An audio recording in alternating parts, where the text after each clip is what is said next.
Good morning students. मैं Rekha Sharma, associate professor political science, Rajiv Gandhi Rajkiya Mahila महाविद्यालय भिवानी से। आज हम बीए तृतीय वर्ष के विद्यार्थियों के लिए इंटरनेशनल ऑर्गेनाइजेशन यूनिट फर्स्ट से सेकंड चैप्टर में से इंटरनेशनल एडमिनिस्ट्रेटिव ऑर्गेनाइजेशंस के बारे में जानकारी प्राप्त करेंगे। अब तक आप कर चुके हो यूनिट फर्स्ट में से first chapter international organisation meaning, nature and scope, और second chapter evolution and growth of international organisation में से evolution and growth of international organisation. इसके साथ ही आपने इसका विकास किया, इसकी उत्पत्ति के कारक किए, और विकास में आपने 1815 से लेके 1919 तक का इतिहास किया था।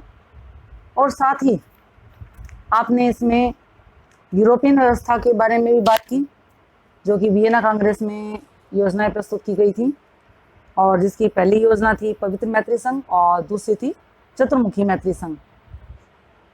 और इसी में आपने हेग सम्मेलन के बारे में भी जानकारी प्राप्त की थी।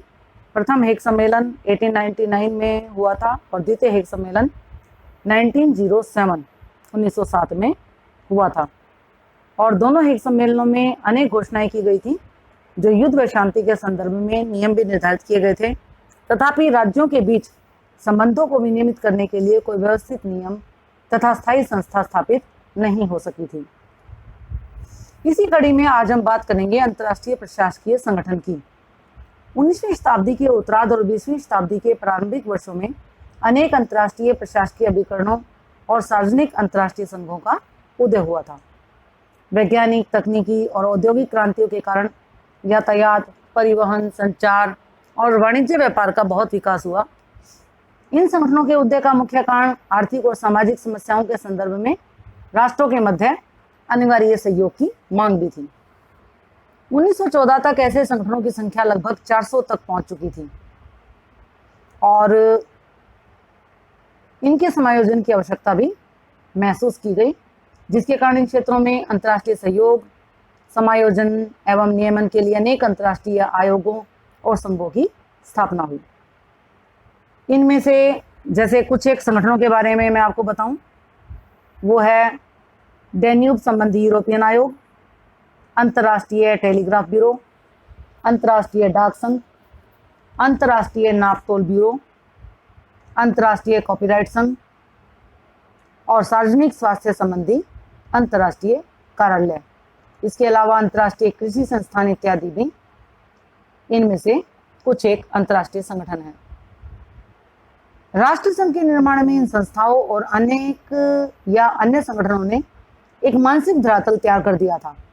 कहने का तात्पर्य क्या है कि जब राष्ट्र संघ का उदय हुआ था, उससे पहले ये जो संगठन अस्तित्व में थे, तो इन्होंने एक प्रकार से एक मार्गदर्शन, एक उद्देश्य, एक प्रकार का हमारे पास सब्जेक्ट मैटर तैयार कर दिया था, जिसे हम कहते हैं एक मानसिक धरातल। यानी लोगों के माइंड्स में एक इस प्रकार का खाका तैयार हो गया था कि अंतर्राष्ट्रीय संगठन जिन उद्देश्यों को लेकर बनाए जाते हैं, करीब करीब वो उद्देश्य हम प्राप्त कर सकते हैं। तो इस प्रकार से इनमें से कुछ संगठन आज भी मौजूद हैं और कई अपने दायित्वों और कार्यों को संयुक्त राष्ट्र संघ के जो स्पेशलाइज्ड एजेंसीज हैं उनको वो सोच चुके हैं। अब हम बात करेंगे राष्ट्र संघ का उदय, origin of League of Nations. सन 1914 में प्रथम विश्व युद्ध छिड़ गया और जो अब तक के इतिहास का सबसे भयंकर और दीर्घकालीन युद्ध था। तब तक इतिहास में इससे अधिक जान और माल की हानि किसी अन्य युद्ध में नहीं हुई थी और विश्व का शायद ही कोई ऐसा भाग रहा हो जिस पर इस युद्ध का विनाशकारी प्रभाव न पड़ा हो।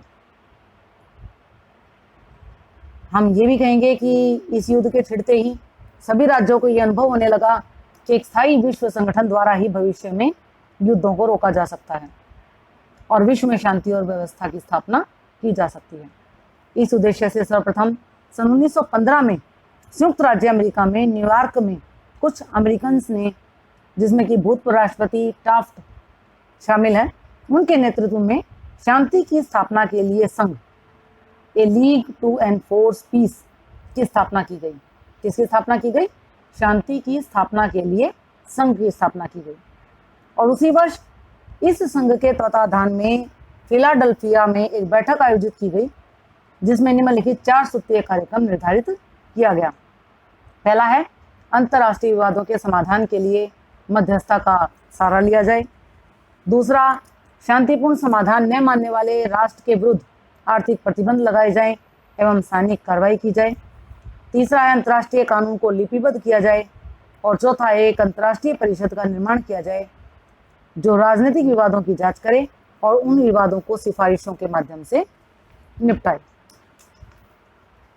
यह योजना बहुत ही महत्वपूर्ण थी और इस योजना की सबसे बड़ी कमी ये थी कि इसमें राज्यों की समानता के सिद्धांत को नहीं अपनाया गया था। इसकी सदस्यता सर्वव्यापी नहीं थी।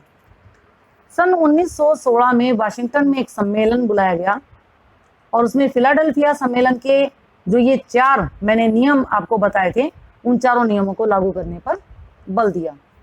इस सम्मेलन में अमेरिका के राष्ट्रपति विल्सन ने विश्व शांति को बनाए रखने तथा न्याय की सुरक्षा के लिए एक अंतर्राष्ट्रीय संगठन की स्थापना करने का सुझाव दिया।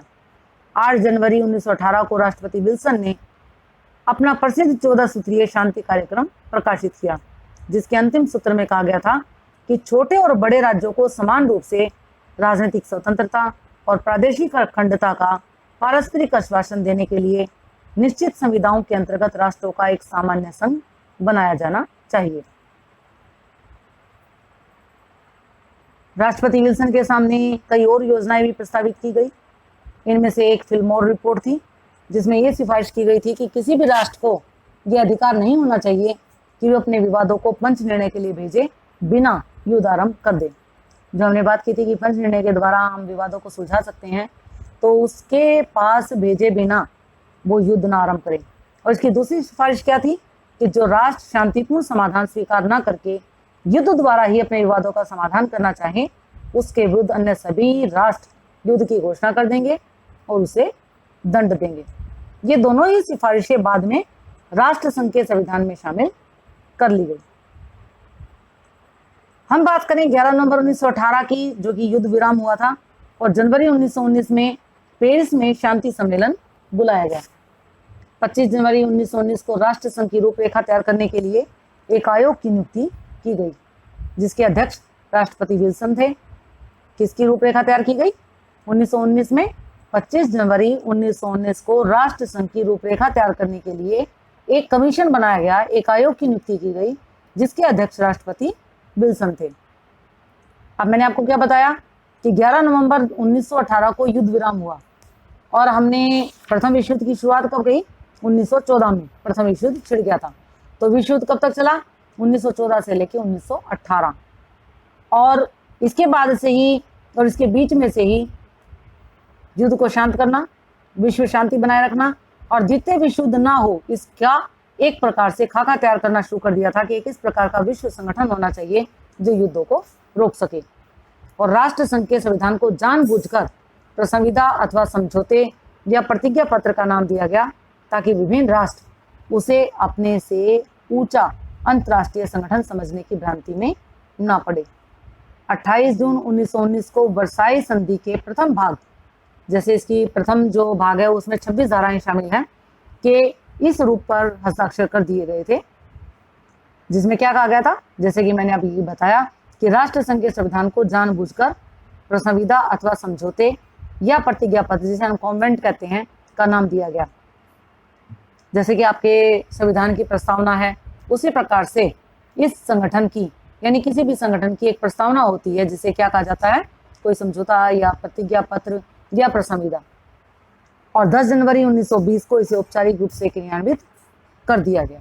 इसका मतलब क्या हुआ कि 1914 में प्रथम विश्व युद्ध शुरू हुआ, 11 नवंबर 1918 को युद्ध विराम हुआ, जनवरी 1919 में पेरिस शांति सम्मेलन बुलाया गया, 25 जनवरी 1919 को राष्ट्र संघ का रूपरेखा तैयार की गई, 28 जून 1919 को वर्साई की संधि के प्रथम भाग के रूप में इसमें हस्ताक्षर कर दिए गए और 10 जनवरी 1920 को इसे औपचारिक रूप से क्रियान्वित कर दिया गया। इस प्रकार प्रथम विश्व युद्ध के पश्चात विश्व में शांति और सुरक्षा को बनाए रखने तथा युद्धों की रोकथाम करने के लिए राष्ट्र संघ की स्थापना हुई। जिस राष्ट्र संघ की मैं आपकी बात कर रही हूँ, लीग ऑफ नेशंस की, मैं आज आपको जानकारी दे रही हूँ, ये आपके यूनिट 2 में एक चैप्टर है पूरा का पूरा, जिसमें हम राष्ट्र संघ के बारे में विस्तृत जानकारी प्राप्त करेंगे। अभी तो हम अंतर्राष्ट्रीय संगठनों की बात करने लग रहे हैं, जिसमें से राष्ट्र संघ की हम बात कर रहे हैं। और अंतर्राष्ट्रीय संगठन के इतिहास में ये एक महान घटना थी, क्योंकि इससे पूर्व कभी भी संपूर्ण मानव जाति अथवा उसके अधिकार भाग के कल्याण को ध्यान में रखने वाली किसी भी संस्था की स्थापना नहीं हुई थी। जैसा कि हार्डी ने लिखा है, राष्ट्र संघ पहला अंतरराष्ट्रीय संगठन था जिसकी अंतरात्मा पूर्णतः अंतरराष्ट्रीय थी। अंतरराष्ट्रीय का मतलब जिसमें बहुत सारे राष्ट्र शामिल थे, एक से अधिक राष्ट्रों का शामिल होना। तो कोटेशन लिखने का वही तरीका है, आप क्या लिखोगे, हार्डी के अनुसार कोमा, इन्वर्टेड कोमा शुरू, राष्ट्र संघ पहला अंतरराष्ट्रीय संगठन था जिसकी अंतरात्मा पूर्णतः अंतरराष्ट्रीय थी, इन्वर्टेड कोमा क्लोज, और आप इस पूरी कोटेशन को अंडरलाइन करेंगे।